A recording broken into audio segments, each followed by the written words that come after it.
clear for liftoff.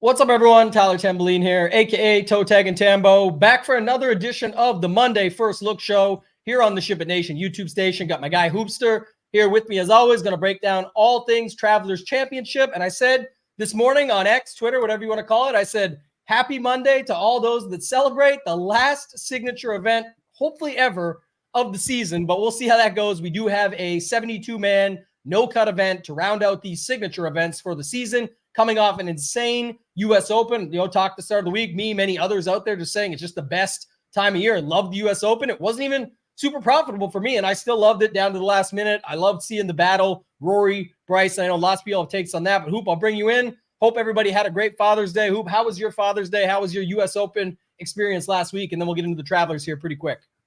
Yeah, it was a great week of golf all the way through. That's number one. Number two, my Father's Day was great. Hope yours was as well. Spent some time with the wife, the kids, dinner, got to watch the end of the U.S. Open. Couldn't ask for a better day in terms of my play on the U.S. Open. I mean, just didn't have enough Bryson. Like Bryson, played him. Actually, not one of my final decisions, but when I started building teams, I realized I wasn't going to be able to get Bryson and Brooks in there. So I just X'd out Brooks and got more Bryson, but it wasn't enough with the right combinations. I had a couple decent teams in the 8-8-8, had a 6-6 with Bryson, but it fell a little bit short. And then in the $15 Millie Maker, I had a team that was lingering around like 100 for most of the day, 100th place for most of the day yesterday. And again, fell a little bit short, but that's all right. We're able to bounce right back to a new slate this weekend. It might be a little bit of a hot take, but I actually like these signature events. It eliminates all the bullshit guys. The don't have to worry about the 5K range, and you don't have to worry about what we talked about last week, where the 7K guys are now 6K, the 8K are now 7. We're back to normal pricing. I kind of like it a little bit in terms of the run out last week. As the kids say, my kids are all about this. I coach sports and I hear it all the time. Rory is not him. He is not him, man. And that is the truth. I mean, that was pooping your pants down the stretch. And I'll be honest with you, I enjoyed watching it. Like, I enjoyed it. I'm not a Rory fan. I thought it was great. Other takeaway from the U.S. Open, and I don't even know, this probably isn't a hot take or anything by any means, but I don't think there was a bigger loss to the PGA Tour than Bryson going to live. I mean, he is playing this up perfectly. He's just playing right into it. I mean, signing all the autographs, like 2.5 hours after, still out there signing autographs, interacting like with the cameramen along the way, interacting with all the fans, just upbeat, exciting, fun to watch. It's a huge loss, man. Him going to live, because it would be so much fun to have him on the PGA Tour, teeing it right back up this week. How exciting would that be to see Bryson right back out there this week, competing in this field with Scotty, Rory, Xander? He might be him in terms of the whole package. I said Rory's not him. Bryson might be him, and not just on the golf course, but just what you're getting, the overall package, so much more likable than guys like Rory and whatnot. So that was my one big takeaway from the U.S. Open. I'm actually really glad he got the job done. I did put in. I don't bet a ton on sports. I'm obviously more focused on the fantasy side. It fits what I do much better, obviously, for you as well. I know you're not big in the sports, but we're dedicated to the fantasy game. I think it's definitely much more profitable for people long term. But I did put in some bets Sunday morning for Bryson to win. So it was a fun little sweat down the stretch. But man, it was again really cool to see Bryson get the job done, and a huge loss for the PGA Tour that he is not out there every single week, because he might be him. Yeah, the worst of it is, I think too, all the Rory stuff and whatever. Not going to get too much heavy into it here, but I would just say he was part of the big PIF Saudi call that they had last week, where they had to break it all down and talk about merging back together and getting things worked out for the future. He said the call went really well, blah, blah, blah. Well, they're going to get on a new call coming up here soon, and it's going to be quite awkward for Rory because he's going to be back on the call, and they're going to say, here's the thing, guys. Did you see what happened on Sunday? We got to get Bryson back in. Rory, did you see what happened on Sunday? Yeah, yes, I did. Firsthand, and then I peeled out of there 3 seconds later and had to move on. So it's going to be a tough scene for Rory. Lots going on, lots on his plate. Has to hurt. Another one, this time completely different. We talked about a little bit in the Discord this morning. Not quite the same as Cam Smith chasing you down at the Open. That one hurts, but Rory wasn't up by X amount of strokes, missing 3-footers down the stretch. This guy tracked him down, had an insane round, made every shot, got the job done. Rory stuck around for that one after the interview, exit stage left, and then goes to the car. They said, right.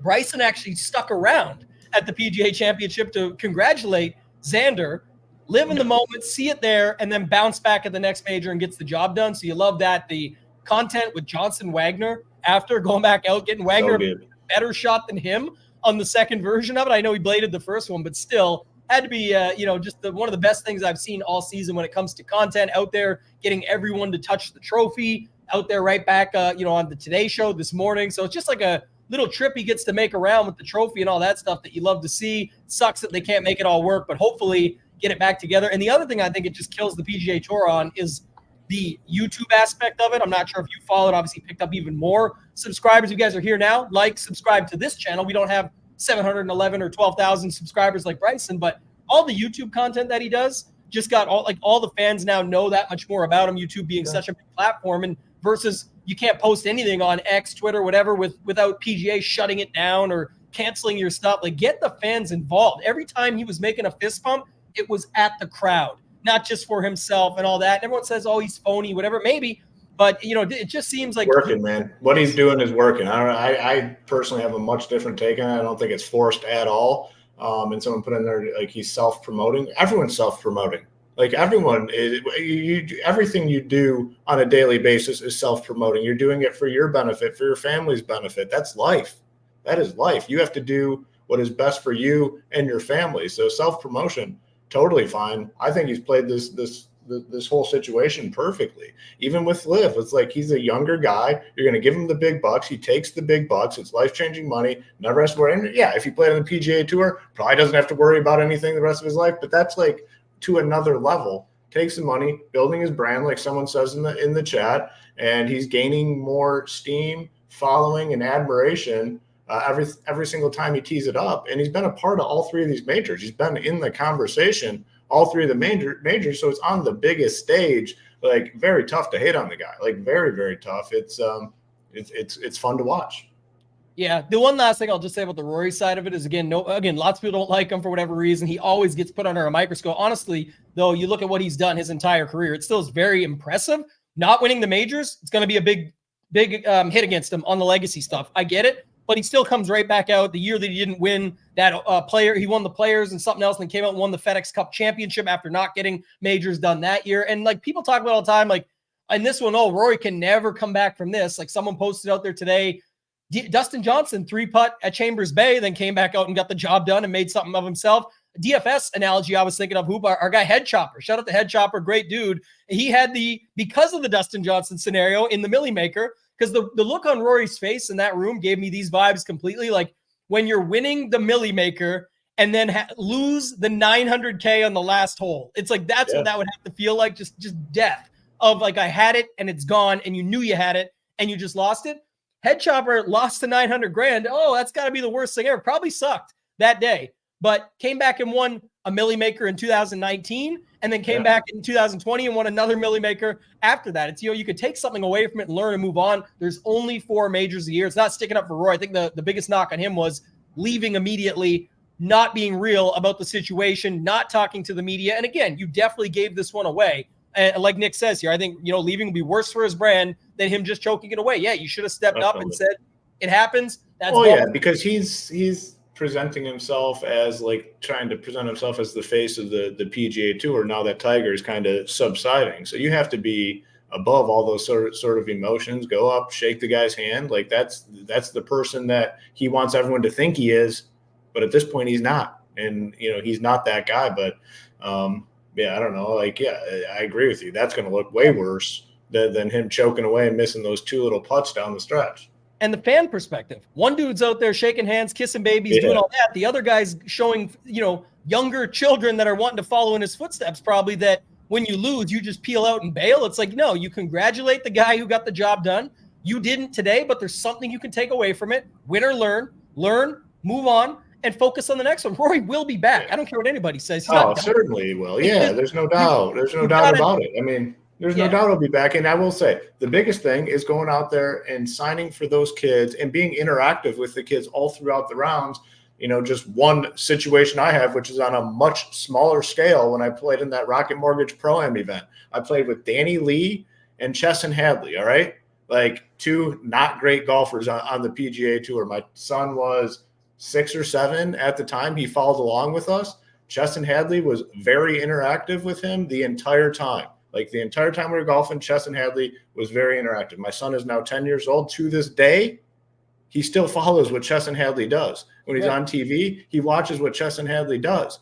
And, like, just that sort of interaction and him taking that extra time made that sort of difference in his life. Bryson just did that for thousands of kids over this past weekend. And they're going to remember that, and they're going to love this guy moving forward, because that is all you want as a kid. When you go to these sporting events, whether it's baseball, basketball, football, whatever it is, you want acknowledgement from these athletes. You want to be a part of it. And when you sit there and sign autographs for these kids for 2.5 hours, these kids now feel a part of it, and they're invested forever. They're invested for forever with Bryson after he did that. So, kudos to him. And, he gained a lot more of my respect after this past weekend. Yeah, and I'll just say to Devin, like, I definitely agree. It was just a simple analogy on it, but I think you might forget too, like some of us, myself included, in the DFS space, trying to keep it relevant and on brand of what we're talking about. I dedicate my entire life to this. My wife is the support system for me to be able to go out and do this, have a company running around and have a 2nd and 3rd place trophy on the shelf where I would love to win a 1st place. So it's not to compare even close to something like that situation. I'm saying, though, the feeling of wanting something so bad, in this case, Rory doesn't need the money. He wants the major. He wants the legacy. He wants that. I'm with you on that. I'm saying, but there's a lot of sacrifice that goes into a lot of things that people could do. It could be with your job, your kids, your family, whatever. When you are right there and have a chance to get it, and then something doesn't go your way, people do take it in different ways. And you said it down here. I agree with this too. It's not about the 71 holes prior. It's the past 20 years of playing. That's the whole thing.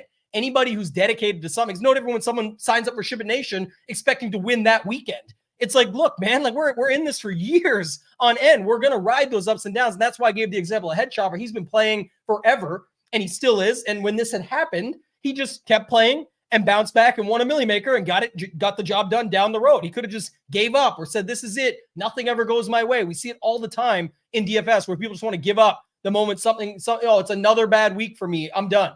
It happens, but you can't win or bounce back from if you don't continue on.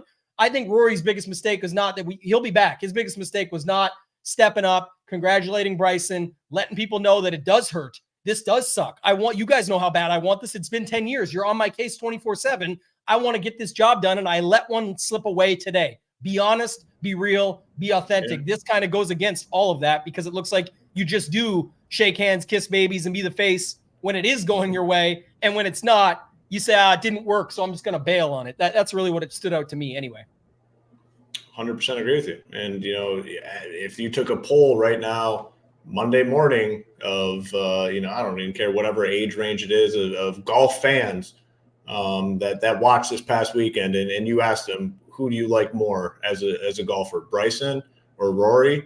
Bryson is going to win an overwhelming percentage of those votes because of what he did this entire weekend. And, we got to sit back, watch it, and take it all in, which was a true pleasure. And I don't disagree with Sean here. You don't need it, but does it help? No, does it hurt? It makes a hell of a difference, man, in your perception of the fans, man. I mean, just the little thing. I saw like he was going in between holes, right? And, everyone had their hand out. A lot of these guys just walk right past, and rightfully so. If I'm out there, I'm probably doing the same thing. I might, tap a couple kids' hands along the way. I watched him go. It was a long stretch. I don't even know what hole it was, but he made sure he fist pounded every single person he walked by. Maybe he missed some along the way, but he was getting as many as he could. And again, to a kid, that's huge for them. That I just touched Bryson DeChambeau's hand in between hole 17 and 18, whatever it was. But he was, bumping fists with every single person he walked by. And that stuff goes a long, long way for, kids specifically. Yep. And it's good for everybody, like you said. And maybe, like the chat said, maybe Bryson was feeding off and he says that too. Again, who knows? But I just think in general, it's whatever you want to do with it. No real marketing push today, guys. Going to just congratulate some of the winners quickly. Like, we want to get to this Travelers, but C. Hearn, who won the Millie Maker at the Masters, ended up getting his tiebreaker seat for the Rainmakers live final. So he'll be down in Detroit with us now. There's some others. I know Nick. Awesome guy. Awesome guy. He's a great dude. Chris is awesome, and he's going to be down there now. That's where I'd originally met him the year before. So good for him. Ricardo, huge career weekend. He's going to be giving away a $200 single entry ticket. He won the 10K, but he also won like a 6K, a 2,500. Like every day he was winning. So good for him. Ty Sly, 15K. That was in NASCAR. If you don't know, NASCAR does come with our all access package. I know at other sites it's an extra or an add-on. It comes included with the all access package. D Schwanks, big $5,000 day. Some huge ROI, like Phil Smart, $351 in MLB into over 11K actually there. This was the other 10K for Ricardo. D. Schwanks, who we showed you up top there. 3,000, 33 ticket, 3,000. Just a bunch of really good stuff over the weekend. So if you guys want to check it out, go to shipitnation.com. We did not turn off the code yet, so it's simple. FGWC15. You guys can get 15% off your monthly or annual pass. Shiptimizer, the optimizer does come with it right now. So let's hop into this hoop. Let's talk Travelers. Just real quick. Just to wrap this thing up, because I don't know, I'm pretty passionate about it. It seems like you are too. And I think it's a really cool talking point, but like Sean, this is like totally opposite. Like it doesn't matter. I can't believe you're buying the Bryson nonsense players are there to win a tournament. Like no shit. And he did. And like he did the other stuff too. Like that's not the point at all. Like he won the tournament. Yes. When he came there, his goal was to win the tournament, not to make sure he interacts with the fans or the kids. Like I get that point, but he was able to do all of that and came off looking like a hero and impacted a lot of kids' lives moving forward. They're going to remember that as a very cool experience moving forward. So yes, of course, everyone that goes there is going to win a tournament. Duh. But he did that and did all the other stuff along the way. And that's why people have a different perception of him today as they did last Wednesday. It's also teach their own. I want to move on, but I'm going to say it's teach their own. Bryson set a new standard. I don't remember seeing this very often. I've been watching golf for a long time where a guy is debating down the stretch of his opportunity to win a second major, and it's a drivable par 4. And he says to his caddy, I just think the way this is set up, I can't go for it. I'd love to. Then looks at the crowd and says, hey, guys, don't boo me for this. But I'm basically saying I'm going to lay up on this one. And then just doing that, you have no reason. And again, to not have to do that. Is it right, wrong? That's up for him to decide. And the crowd loved it. So really, it just depends. But I think that's kind of the setup of it all. Let's move on. Let's go to the Travelers. Like we said, no cut. So we are playing with a similar strategy as usual in these hoop where, you are going to be able to take on a little bit more risk. We will find your most disrespectful price golfer in the field. Did cheat a little bit. You mentioned off the top, there is no 5K range. Currently no WDs yet that I've seen. So I just want to see, if anything else came up here in a little bit, but nothing else that I saw here. So we'll check it out. If anything comes up throughout, just let us know. But hoop, first thoughts here. By the way, it takes us right into a perfect segue. Scotty Scheffler. Not the best week. Our boy Neil Shipley, trying to get him to rock the hashtag SHIPIT hat, get his caddy involved. Back to now two-time Low-Am, I should say, the Masters and U.S. Open. He got the Low-Am job done, and he actually had more birdies, I think, than in one day than Scotty had for the whole tournament at one point. So thoughts on Scotty Scheffler here as we go down the board, and then Rory's in there, Oberg and Xander are the guys in that 5-figure range. Yeah, it was one of those weeks for Scotty, and he hasn't had one of those weeks in a very long time. It's been a very long time since we can say, man, Scotty Scheffler did not look like Scotty Scheffler. That's what we saw at the U.S. Open. Never really got anything going. If he goes and wins the U.S. Open, he's probably like 13-5 or something. Probably definitely in the 13K range. He's 12-5. I'm definitely giving him the free pass. I'm sure a lot of people will. His ownership, I'm assuming, will be up there. Maybe it comes down a little bit because of that performance, but yeah, I'm going right back to Scotty for sure. the one thing that definitely stands out here is a $1,000 price break from Xander to Ludwig, full $1,000. Probably do a lot with that. I haven't looked all the way through. Again, this is first look, but that stands out as a talking point. And then the last talking point will be Rory or Xander. What does the field do between those two? They're $300 apart. You got Scotty up at 12.5, and then Rory, Xander 11.5, 11.2, and then Ludwig $1,000 cheaper. So I think a decision point for a lot will be Rory or Xander. I imagine people will feel good with that. Ludwig 10.2 price tag after he looked good. Did fall apart a little bit over the weekend, but people will like that price discount. So I think a decision for a lot will be Rory versus Xander here. Yeah, I think this was pretty cool, actually. Clanton was in the group with Oh, that was tough to watch, man. That was tough. He had that perfect second shot. That second shot was literally perfect. And then he 3 putts from 5 feet or 6 feet? I mean, it was right there. And then the funny thing is, I was watching because it's Father's Day yesterday. My dad was over. We were watching all this golf. And it's like he said this, and I kind of noticed it too. Like, that's the thing about the individuality of golf, where like Shipley knows the second ones. He's not going to miss that, a fourth time. So he just, soon as he clicks it in, Shipley walks up, barely looks him in the eyes, quickly shakes his hand and moves on. Like, it's just so one-dimensional, like knows he won it. It's all good and just goes on to the next. He shook hand like a man. I'm just saying, it's funny that, the golf game is just such an individual battle with your mental state, winning, getting this low am award, all that. Just walks up, shake, move. Like, it's just so fast how it moves. And it's just one of those things. That's how golf is. So I thought that was interesting too, just to see that. And then, Sean brings this up too. I don't know. We'll see if Scotty recovers this week or not. Another Sean Sturr says that is true too. He did a couple club flips, no intention of catching the club, just let it smash to the ground. He dropped a few F-bombs, just was pretty over it, it looked like, and rightfully so. He's used to being in the mix. He was not. That kind of has to suck for someone like him but again, look at how his season's gone. So I think people will still play Rory. I don't think that they're just going to fade him completely because of what happened on Sunday. That'll be what gets talked about. But when it comes down to clicking the button, I think they actually still do. We'll see. Maybe it's only 12 to 15% or something, but I definitely think people still go there. If it stays as is, Scheffler's going to be, people just hop right back on.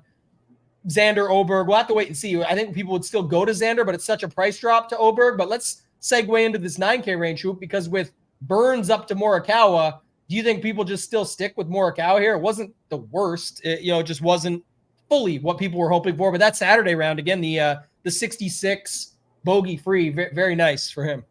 Mm-hmm. Yeah, at first glance, it looks like a range where we probably see some ownership. I mean, people have been playing Morikawa quite a bit, and rightfully so. He's probably the best stretch he's had in a while. Cantlay finally looked good for the first time in a while. No ownership, finished T3. Are people willing to, go back to him? I think so at 9.6. And then Hovland at 9.3 is just probably one of the cheapest price tags, in this sort of field that we've seen on Hovland in a while, 9.3K. He's typically, above Cantlay, above Morikawa, probably closer to like 10K. His price stands out maybe like $300 cheaper than we typically see. Missed the cut, but 9.3 for Hovland in a no-cut event, I think, is very appealing. Matsuyama continues to play solid golf. Had the 6th place finish last week. Fleetwood, it's just funny. You know what you're getting with them. It's 15th to like 25th place, and that held true last week. He finished 16th. Had a good round on Sunday. And then Sam Burns. Played really well despite a rough opening round. Shot the 73, but 67, 73, 67. 4 out of 5 events. He's been very solid. 13th, missed a cut at the PGA Championship. 10th, 15th, 9th. This is a range I think does get some ownership because of how well most of these guys are playing. Yeah, I wonder too, just looking at the quick rundown here, like when you put Scotty with Kawa, that's been like the popular play every single week. You're just below 7. I'll have to see what we have when we get down there. But, man, just dropping down to Xander, that's much better, right? You're up to almost 7,300. Again, we'll see what those options are down there. This really is going to depend, I think, Nick, like it's all how you feel about those guys. If you think Scotty doesn't bounce back, if you think Rory falls off the face of the earth because the way that thing ended and you just don't care for Oberg or Xander at those prices, you could definitely start your lineups with Morikawa and go down from there and probably be fine. You're going to want those guys up top to fail, and you're going to want these guys in that mid-range to pick it up. Again, depends on how you feel about the 8K range. We get there, all those other things. Yeah, I mean, the problem with that strategy, though, is you're not making really a bold stance by, fading everyone above 19K. Yeah, it's more like this. So I think, if you go Kawa, I'm just using Cantlay. You missed my joke. You missed my joke.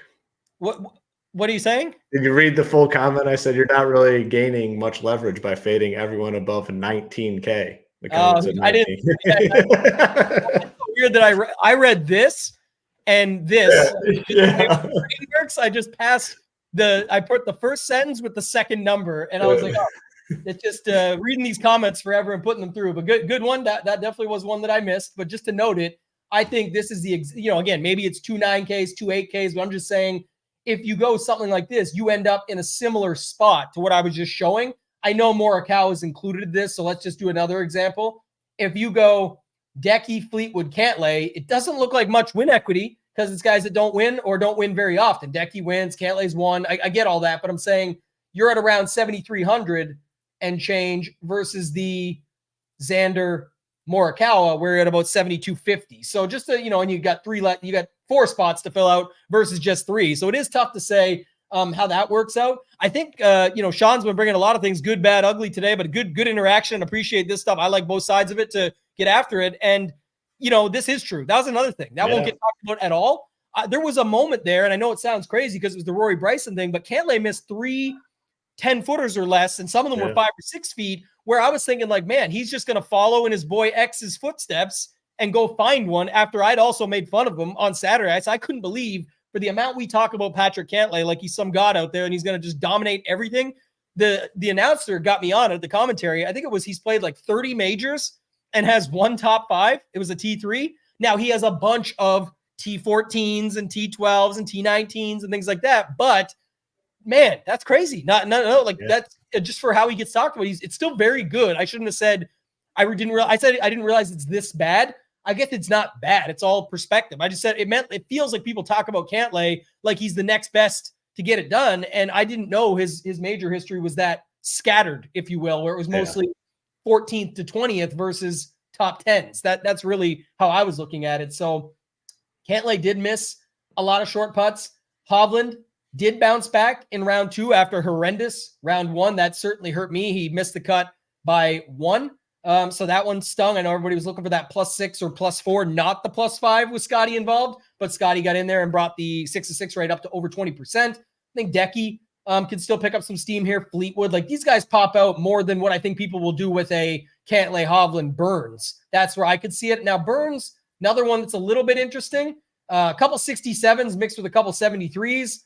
You were talking like a couple weeks ago, Hoop, and now it's just continuous. It's, is he back? Is he back into the swing of things, getting used to the kid at home, all these things that might be, but 13th, then the cut at the last major, but now 10th, 15th, and 9th, and the 15th and 9th are very difficult courses. So maybe Burns is interesting here at 9K as well. He does get streaky. You called it. So anything extra on him? If not, you could take us into this 8K range. It's bigger than last week, I think. Maybe double it, really. I mean, the first thing I think that stands out to me is a pretty big drop in talent from the 9s to the 8s. And, how does that really correlate to ownership? We'll see as the week goes on. And people are obviously going to feel good with Finau at the top at 8-9 after he finished, 3rd last week. And that's now 4 strong events for him, 18th, 17th, 8th, 3rd. So he's kind of getting back to closing in on his old form where he's kind of always in contention, top 5 Tony, maybe we're getting back to that a little bit.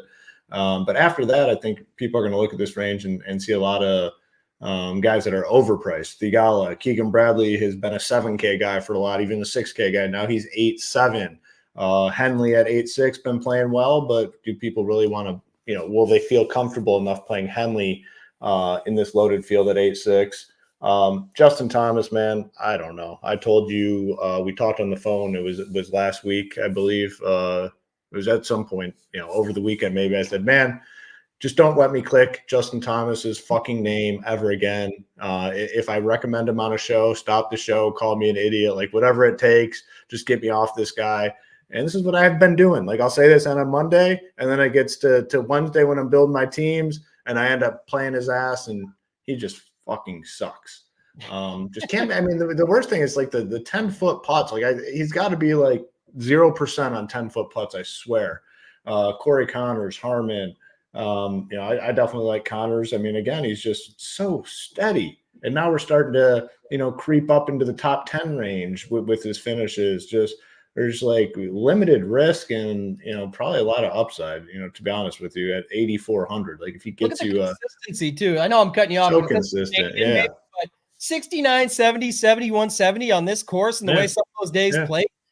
That is awesome, man. Like that's just amazing. He actually got himself into the Olympics too. He locked down the Canadian Olympics spot. So it is funny though, when you say it, that people would definitely, and it's not surprising. I'm saying it's just funny now in the year 2024, June, where we're saying, forget JT, let's play Russell Henley and Corey Connors.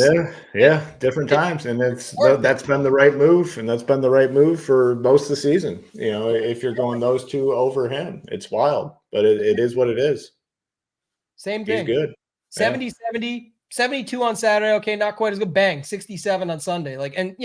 It's just nuts. It's crazy the way it is. So, Connors, Henley. I think I saw both of them, actually. There's our guy, Go Collect, by the way, coming down to Detroit with us to root the boys on at the Fantasy Golf World Championship. Love to see it. So, adding to that crowd, if you guys are going to be down there next week, it'd be awesome. Hoop myself, D-Gen, bunch of others will be down there as well. Nick's in the chat, Go Collects in the chat, Chief 20, he's going to be down there. Couple others too. So I think definitely, going back to this hoop, Henley, Connors, Finau, you can tell where people are going to go. I'm not sure yet what they'll do with Bradley. It's kind of off and on. Like this is not that bad. The 74 and then really recovered, just not the best. He's got to be at 8,700. I mean, people. I have to imagine Keegan is a name that goes overlooked. Has to.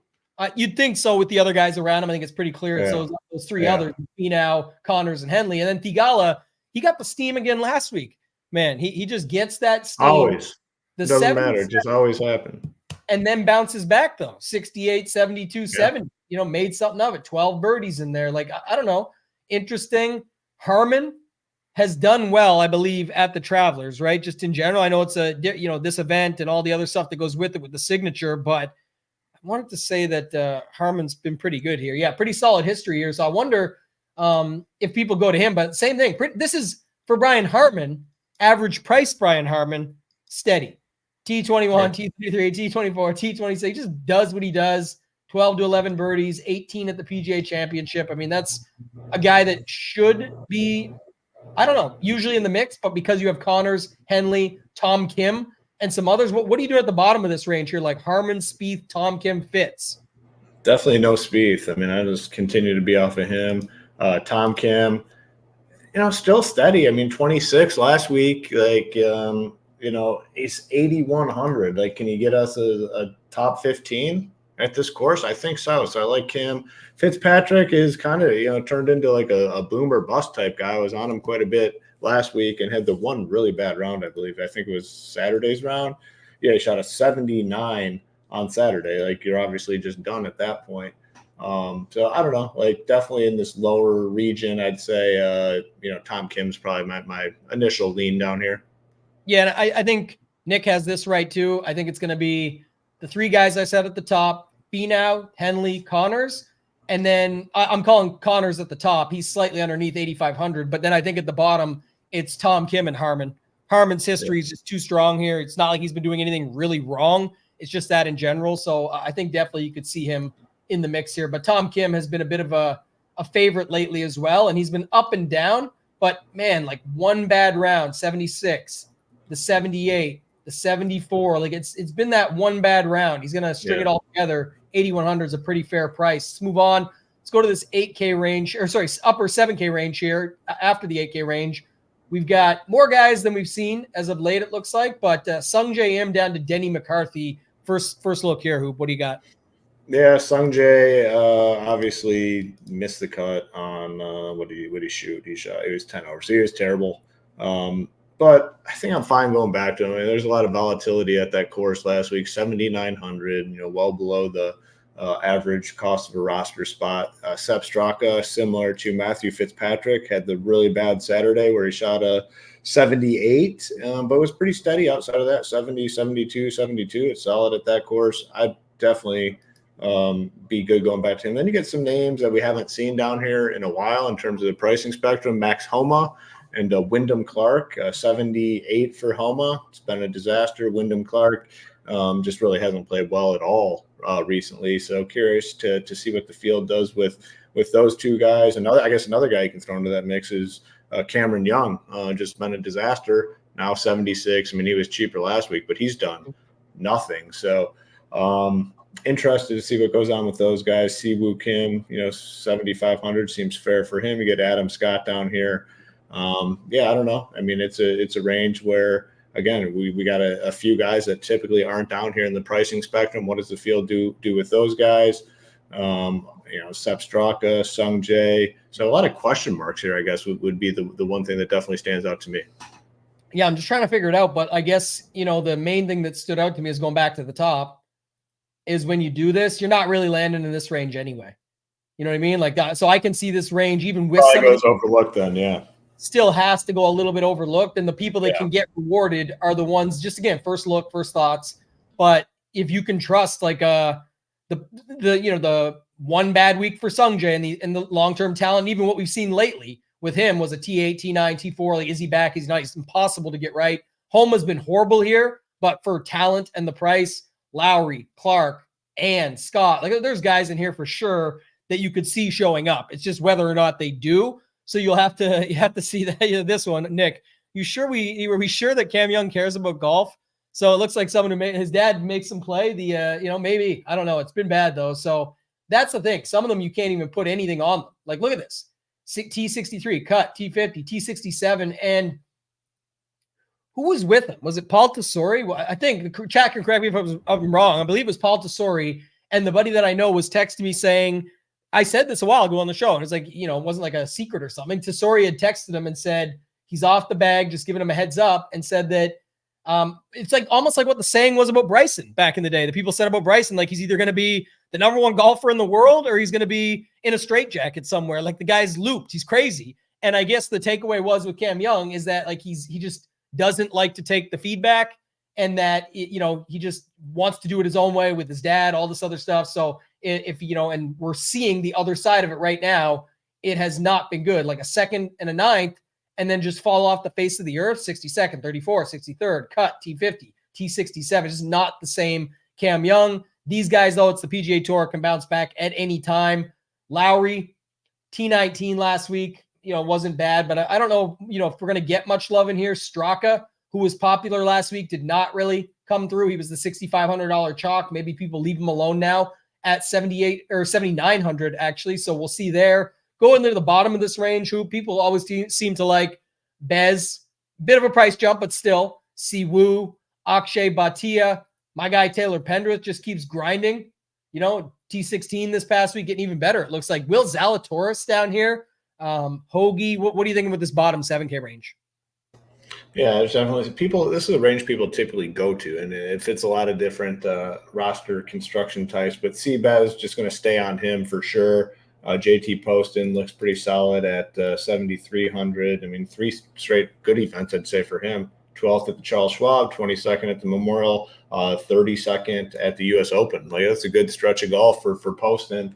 I like going to him. Horschel, Bhatia.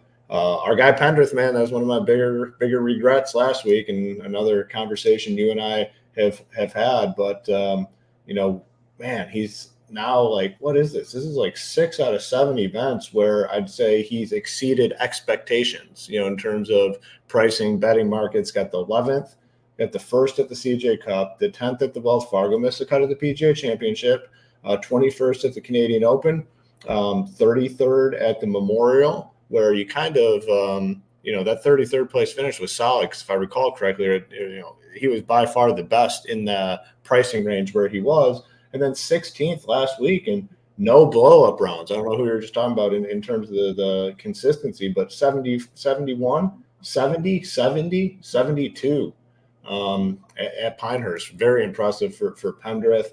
I haven't denoted anyone as the most disrespectful price in the field, but based on recent results, I mean, he's got to be in contention. I mean, he's got to be up there as a potential candidate for most disrespectful price tag at 72 based on how well he's playing.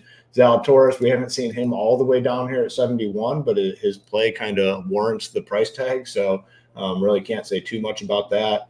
Harris English 71, Tom Hoagie kind of stands out to me, but that's kind of some initial thoughts down here in the lower sevens.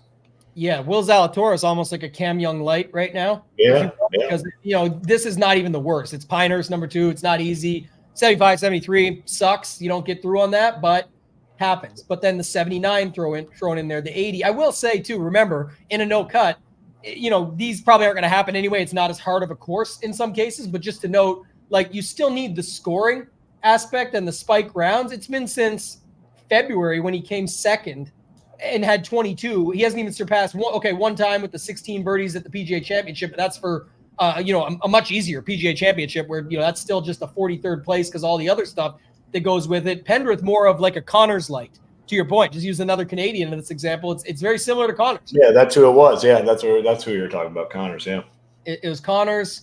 Who was the other guy too? I was going to show there for there was somebody else. Definitely, Battio's another good one. Maybe he gets a little bit of love here because he's been shown. Oh, it's posted. This is another one, like 232 on paper, but it's really the first round. Like this doesn't look that much different than Taylor Pendrith for 73, 71, 71, 72. One blow up round here and there though that he's had has been a bit of an issue. Not making as many birdies. I mean, you got to think about that stuff. We're going to need guys scoring in a no cut. There's, everyone's making it through the cut. So you got to have those guys that will go out and find the spike rounds. I think you should spend a little bit more time on that using the stone over at SHIPIT Nation. Great way to do it where you can find out a little bit more about a player and be able to dig in, have everything you need in one place. You can get the ceiling projections as well to see sort of who exceeds and goes above and beyond that way. And then of course, take it further with the model rankings, go look at the course fit rankings, all of those things combined to be able to put in one place. So, lots to look at here, but I think the bottom 7K is where we get a little bit of love, but I have to think, Hoop, at this point, that the upper 6K range here, and we'll end it on the 6K range, but I think this is where we have to see the love, right? Because I don't see a ton of these guys in the lower sevens, like what we just did. Let's say it's, I don't know, maybe it's Bez and Bhatia. People feel good about. You go to Xander, you go to Morikawa, you're still back down in the range where I don't know. I feel like there's got to be a 6K guy here that's going to move the needle. Yeah. So let's look at 6Ks, talk about this. Justin Rose down to Dunlap. I got up on the screen. Anybody that stands out just on that first screen that you're seeing? Well, I mean, I guess in terms of this range overall, I mean, you come down here and at first glance, I don't know if there is the guy that stands out as the play. So maybe roster construction is a little bit different this week. I don't know, because I'm not seeing anything that jumps out at first glance like, oh, man, this guy is super underpriced. Like last week it was Sepp Straka, clearly a misprice. There's some other options. Seabass, Seabass at 62, obviously different field and whatnot, but I don't know what necessarily stands out. Pavon was great last week. Do people go to him at 68? Eckroat probably had the worst weekend of everyone. He finished 74th, goes 72, 72. 78 in round 3 and 4 and had a terrible weekend. Hadwin, I guess is playable, and then it just gets pretty ugly. Like Kitayama at 66, maybe he's the guy, but I don't know. I don't think anything stands out as a super strong option in this upper 6. You come down, I actually feel more comfortable. I'll just keep going, I guess, because we'll cover this whole range, but feel more comfortable with some of these guys in the middle and lower. You had Svensson up on the screen. I'm going to keep playing his ass. I mean, obviously 56 at the U.S. Open, not great, but, what were the expectations for Adam Svensson at the U.S. Open? Probably exceeded him by finishing 56, to be honest with you. So I'm good with him at 74. Seamus Power, Lee Hodges, Putnam, people like to play. Nick Taylor, 6,100. It's been bad for him. Do we give him a chance at 61? So seems like the sweet spot here in the 6K range might be in the middle opposed to the upper part of it. Yeah, I think that's true as well. Like I definitely think when you look at it, the projection sites and stuff will always going to push to Eckroat, Glover, Taylor Moore, Svensson, Power, those guys. I think that's what I'm seeing right now, at least, right? Putnam is another one you mentioned. So really, I don't know who it'll be. I'm just trying to see examples. But when people find it, though, I think putting a guy like this in and then getting to that lower sort of the Bhatia Bez range, I'm not going to fill it out, but just to look at it to see. Yeah, you can get into the 8s pretty easily once you find a lower 6K guy you like, you can get in there. And I think there's more than enough. It's a no-cut event. There's going to be lots of opportunity here where people will be fine going to some of these guys down here. So I think that's really the difference, right? I, at first glance, don't really love the setup of that. I don't know. Let me ask you this. Let me ask it a different way then, instead of just babbling through it. Like, do you see a significant difference between Fowler, Glover, Eckroat, Pavon, Kirk, Hughes, and going up to Bez, Siwoo, Poston, Pendrith, Dietrich, Hoagie? Like, do you see a difference there, or you think the 6s are probably? No, I do. I think those guys in the 7K are in a different tier than those dudes in the 6K. By a pretty wide margin, I'd say. I feel so much more comfortable with the guys in the 7s than I do in the 6s. 6s are rough. I mean, at first glance here, 6s are rough. Yeah, I wanted to get your take on it. I was going to say the exact same thing. I just thought, let's see if we're on the same page. I think there is a difference, at least to what the field will do, which is what we care about. What we talk about over at SHIPIT Nation is obviously all about how the field is playing the game, what the process is, and applying it towards that. Your lineup construction, roster construction in general. I can easily now see how this build works and pick your poison on the last 4 spots. But this, I do not have to go into the 6s. I can do all this. There's going to be mix and matching of this stuff here. Like, I'm sure there's an area where it's not Bez and it's Siwoo and 71. Like, this is the build you're going to see. I think that you're going to get more commonly. Obviously, you're going to see all different types, but I'm just saying, I think people will be less comfortable with the 6s, even with the fact that it's a no cut. And I think you'll see more builds like this where they start off that way. So without going into it too heavy, I definitely think on first look, that kind of wraps it up from a roster construction standpoint. Even if you go now, Scotty, I don't know if it's like, who else would it be here? Like, I think people are good with Matsuyama. It's been a couple of events. Hovland, people are going to like that price tag in same range for sure. I guess let's do it this way instead. This can be a common Scotty Scheffler build because you can get to the Henley Connors who people are going to love.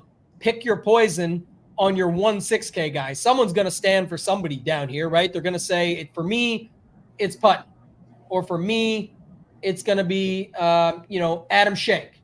And now you're right back into those 2 guys that round it out. And you've got yourself, if Schenk can just show up and make birdies, these guys get their top 10 finish. Scotty wins. How can I lose? So I can see all those builds working very easily now where you almost only need 1-6K guy at most versus last week we had the Strakas, the Bez, the other guys down there and all the other stuff to go with it because of the 5K range. So I don't know. Anything else you've got? Any final thoughts here before we get out of here? No, I mean, obviously we'll be back for the show on Wednesday. We'll always talk about it though. Like our guy Lee Aldrich gets his stuff up nice and early. The course fit rankings, his value report. So that'll be up, usually Tuesday morning for the most part. So you have something to start basing your lineups off of. You want to look through the field and whatnot. But yeah, we get stuff up nice and early, so you're able to digest it all. The first 2 things you'll see: course fit rankings and his value report. So we can get the week started early, get it on the right path, and get those logos to the top of the leaderboard. That's always the goal. Yeah, 100%. The course fit rankings will go up soon. The model rankings come out today. Tomorrow, Lee will have his value report. He'll be first in with the tier rankings. Hoop and myself will follow up on Wednesday. Hoop does his player pool with his exposures for MME. For Wednesday, I do the slate plan, which has ownership final thoughts, as well as roster construction. A lot of people like to just read that, put their own spin on it. It's not really doing the same as what I'm doing. It's to actually think about the roster construction from my perspective, get an idea of what you think the field is doing, and then go and apply that in your own way. A lot of people have had success doing that. Of course, everything that we brought over with the Gen 75 merger, the Stone for both Classic and Showdown, all the projections and ownership that we moved to there, the slate plan for Showdown, and then our core reports for those that do just want to hop into the streets, get a little action, maybe don't have as much time. You do get the full PGA education course. And right now, as long as you go with the monthly or annual, it is free for a limited time. You do get to use our optimizer as well, which preloads all of our projections, ceiling projections, and ownership for not just the classic slate, but also for showdown rounds 1 through rounds 4. So you can get in right now, go to shipitnation.com, use the code FGWC15, lock in 15% off the monthly or annual plan. $33 a month is basically $1 a day for PGA only. You can upgrade at any time to all access and just prorate it. Or $254 is about $5 per event. That locks in for the annual as well. So thank you guys for watching. Appreciate everyone sticking with us here and getting through it. That's going to do it for this week. For Hoop, for myself, ToeTagginTambo, let's ship it.